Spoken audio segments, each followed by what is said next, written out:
ભગવાન ચતુરાઈથી દૈત્યને મારે છે. માં, ભગવાનને પછી કયો અવતાર લીધો?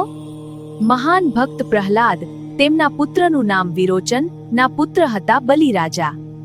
આ રીતે બલિરાજા ભક્તિ અને દાનની પરંપરામાંથી આવ્યા હતા. બલિરાજા સારા સ્વભાવનો હતો, પણ ધીમે ધીમે તેના અંદર અહંકાર આવવા લાગ્યો. તેણે દેવતાઓને હરાવીને ત્રણેય લોક સ્વર્ગ, પૃથ્વી અને પાતાળ પર પોતાનો અધિકાર સ્થાપ્યો. દેવતાઓએ પરેશાન થઈને ભગવાન વિષ્ણુને પ્રાર્થના કરી.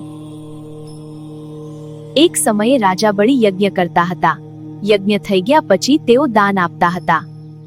ત્યાં ભગવાન વિષ્ણુ એક નાનકડા બ્રાહ્મણ બાલક વામન રૂપમાં આવ્યા. વામન ભગવાન ખૂબ નમ્રતા સાથે બોલ્યા, મને માત્ર 3 પગ જેટલી જમીન આપો.